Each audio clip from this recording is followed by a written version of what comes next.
আসসালামু আলাইকুম। এত কিছু নিয়ে বসে আছি, ভাবছেন কি জন্য? নিশ্চয়ই কোনো একটা কারণ আছে। আজকে রান্না করব ট্রেডিশনাল আফগানি কাবুলি পোলাও, এক কথায় আফগানি পোলাও। আফগানি পোলাও রান্নার জন্য যা যা লাগে আমি সমস্ত কিছু গুছিয়ে নিয়েছি। হয়তো দু একটা এদিক ওদিক আছে, কী কী নিয়েছি আপনাদেরকে একটু দেখাই। প্রথমেই আমি নিয়েছি গরুর মাংস, এই যে চাপ দেখছেন, এটা 1 কেজির একটু বেশি। এটাকে আমি টুকরা করে নেব। আর নিচে এই যে বাসমতি চালটা ভিজিয়ে রাখছি একটু পানি খাওয়ার জন্য, যাতে রান্নাটা খুবই সুন্দর মতো হয়। 1 কেজির একটু মাংস সেহেতু আমি চাল নিছি আধা কেজির একটু বেশি। আর নিছি গাজর, টমেটো, পেঁয়াজ কুচি করে নিছি, দেশি পেঁয়াজ, রসুন, আদা, কাঁচামরিচ, লেবু। আর এই যে আফগানি পোলাওতে অনেক পরিমাণ কিশমিশ দেওয়া থাকে, কালো কিশমিশটা আমি পাইনি, তাই আমি এই যে সাদাটাই নিয়ে আসছি। এই যে সাদা কিশমিশ প্রতি কেজি চাইলে 100 গ্রাম করে লাগে। আর মশলা কি কিনেছি আপনাদেরকে দেখাই। এটা হচ্ছে জিরা, গোটা জিরা 1 চামচ। এটা ধনিয়া গুঁড়া, যেহেতু আমার কাছে গোটা গুঁড়া নেই তাই ধনিয়া গুঁড়াটা নিছি। দারচিনি, এলাচ, বড় এলাচ, এই যে স্টার নিস, লবঙ্গ আর গোলমরিচ কিছু নিছি। এর সাথে আরেকটা মূল উপাদান যেটা আছে, যেটা দিলে ভালো হয়, এটা হলো টক দই। পর্যাপ্ত পরিমাণ টক দই আছে।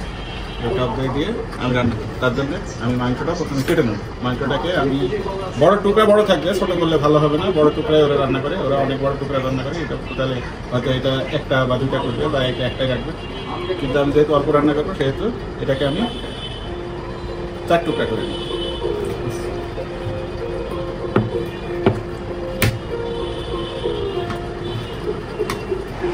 এই যে বড় টুকরা ছাড়া আফগানি পোলাও রান্নায় সেরকম টেস্ট আসে না। এটা যদি ছোটো করা যায় তাহলে সেই টুকরা বেশি ভালো হবে, ওদের যে স্বাদটা সেটা আসে না। সেজন্য এটাকে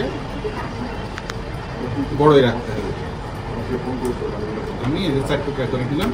এবার আমি রান্না করতে যাব, আপনারা আমার সাথেই থাকবেন, দেখবেন কীভাবে রান্নাটা করি। পার্ট টু পার্ট আপনাদেরকে দেখাবো। ভুলভ্রান্তি হলে ক্ষমা করবেন। আর আমাকে আপনারা চ্যানেলের জন্য লাইক দেবেন, কমেন্ট করে জানাবেন কেমন হলো। যদিও আমি পাকা রাঁধুনি না, ট্রাই করতেছি, এটাই হয়তো আমার প্রথম রান্না। তবে অবশ্যই কমেন্ট করে জানাবেন কেমন হয় না হয়। আর কোনো ভুল টুল থাকলে আপনারা কমেন্টের মাধ্যমে বলে দেবেন। সবাইকে ধন্যবাদ। রান্নার জন্য আসুন, রান্নার প্রসেসটা আপনাদের। প্রথমে কড়াইতে গোশটা রান্না করে নেব, তারপরে আরেকটা পাতিলে আমি পোলাওটা রান্না করবো। কড়াইতে গোশ রান্না করার জন্য কড়াই চুলাই দিলাম। কড়াই গরম হয়ে গেছে, তেল দিয়ে নিলাম।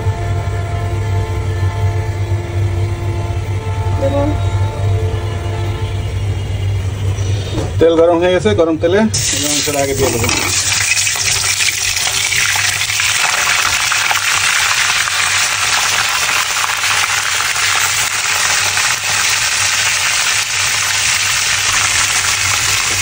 গরম তেলে প্রথমে মাংসটা একটু ভেজে নিতে হবে, তারপরে বাকি মশলা দিতে হবে।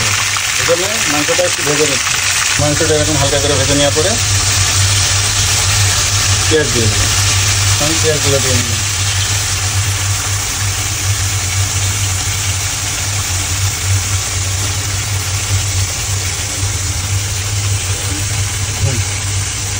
তারপরে রসুন, আদা, যে মশলাগুলো আপনাদেরকে দেখাইছিলাম সেই মশলাগুলো সব দিয়ে দিলাম।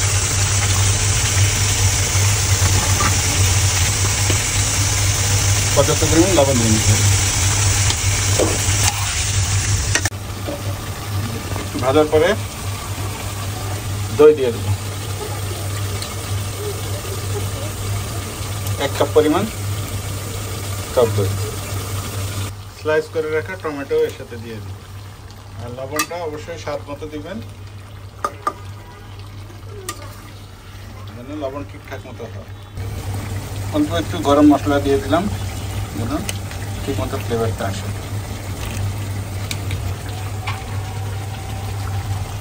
তারপরে লেবুর রস, এবার মাংসটাকে সিদ্ধ করে নিতে হবে,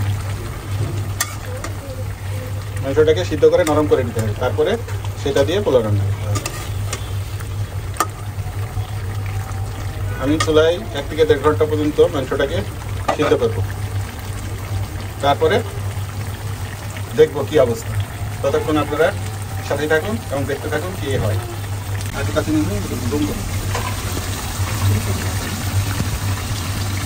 মাঝে মাঝে এরকম নেড়ে দিতে হবে, তা নাহলে তলায় লেগে যেতে পারে, এরকম নেড়ে দিতে হবে। আর আমি এখনো পানি দিই নাই, পানি দিতে হবে, যেহেতু স্টক বানাতে হবে পোলাও রান্না করার জন্য, এবং সেই মাংসের স্টক দিয়েই রান্না করবো আমরা পোলাওটা, তাই পানি দিতে হবে। কিন্তু পানি দেওয়ার আগে আমি মাংসটাকে পর্যাপ্ত পরিমাণ ভেজে নিব, যাতে নরম হয়ে যায় একেবারে সুন্দর মতো।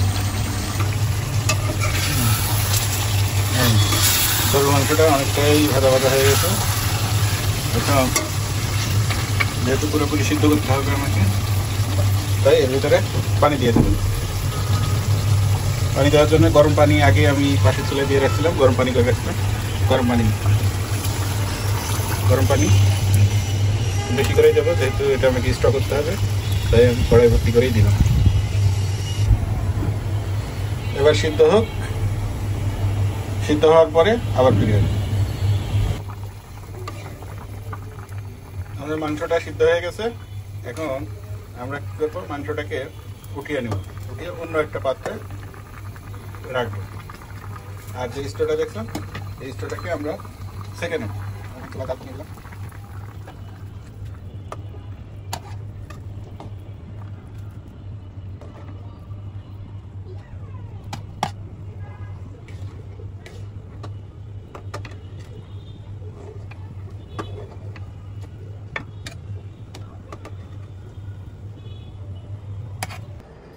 যে স্টোটাকে আমরা চালনের সাথে সেকে নিচ্ছি।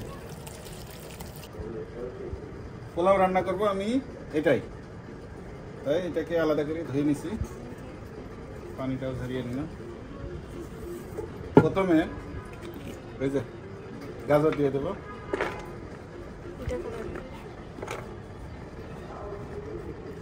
গাজরের পরে এই যে মাংসটা, ভাজা মাংস দিয়ে গাজর সবগুলো দিয়ে দিতে হবে, সবগুলো গাজর দিয়ে দিলাম।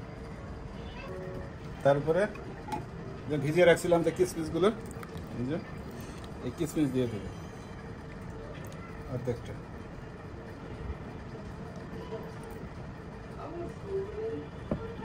তারপরে চাল,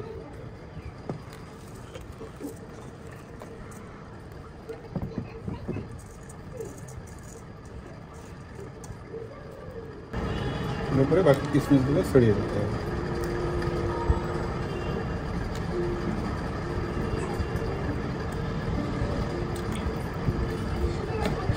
দিয়ে কিছু কাঁচামরিচ, যেহেতু আমরা মরিচ খাই, মরিচ বেশি হলে অনেকের সমস্যা, যার যতটুকু লাগে সে ততটুকু মরিচ দিয়ে দিই। আর স্টোভে আমাদের লবণ দেওয়া আছে, তারপরে যদি লবণ লাগে স্বাদ মতো দিয়ে নিতে হবে। আমার সেকে রাখা স্টোভ এটা এর ভিতরে দিয়ে দেবো।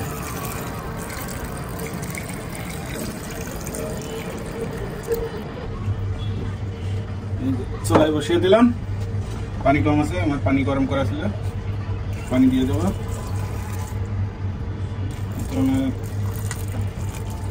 চালটা ভিজানো ছিল, অনেকটাই হয়ে গেছে, অল্প সময় হয়ে যাবে, পানি খুব এটা বেশি না, মাপ মতো দিতে হবে।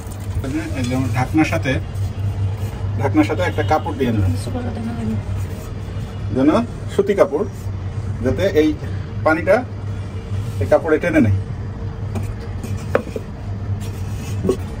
তাহলে রাইসটা অনেকটা ঝরঝরা হবে।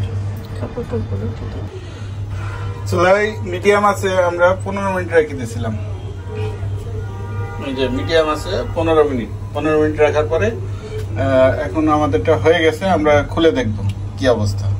পানি শুকিয়ে গেলে আমরা আরো কিছু সময় ঢেকে রাখবো, কিন্তু দেখবো এখন কি অবস্থা। এই যে দেখেন সুন্দর, উপরের গুলা সুন্দর হয়ে গেছে ঝরঝরা, নিচে পানি আছে কিনা আমরা চেক করে দেখব। না, পানি শুকিয়ে গেছে। এই যে নিচের দিকেও পানি নেই, শুধু হালকা একটু ময়েশ্চার আছে। আমরা আর কিছু সময় রেখে দিলে এটা আমরা এই অবস্থায় ঢেকে রেখে দেবো চুলা বন্ধ করে, তাহলে ঠিক হয়ে যাবে। 5 মিনিট আমরা এমনি ভাপে রেখে দিয়েছিলাম। রেখে দেওয়ার পরে আমাদের পোলাওটা হয়ে গেছে। এখন এটাকে আমরা মিক্সার করে নেব। যেহেতু লেয়ার দেওয়া ছিল, মিক্সার করে নিয়ে আমরা পরিবেশন করব।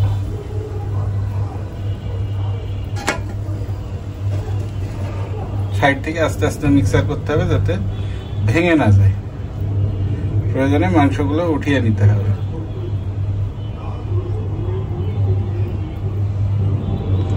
খাওয়ার জন্য রেডি আমাদের কাবুলি আফগানি পোলাও। রান্না তো শেষ হয়ে গেল। দেখলেন কেমন রান্না করলাম, আর আপনাদের কেমন লাগলো কমেন্টসে অবশ্যই জানান, আর লাইক কমেন্ট করে অবশ্যই পাশে থাকবেন। আর যারা ফলো দেননি প্লিজ ফলো দিয়ে দেন, যেন ভবিষ্যতে আরো সুন্দর করে এরকম রান্না আপনাদেরকে দেখাতে পারি। সবাইকে ধন্যবাদ। মাংসটা একেবারে নরম হয়ে গেছে, সুন্দর হয়েছে, অটোমেটিক খুলে যাচ্ছে, এবং আমাদের রাইসটাও পারফেক্ট হয়েছে, একেবারে পারফেক্ট।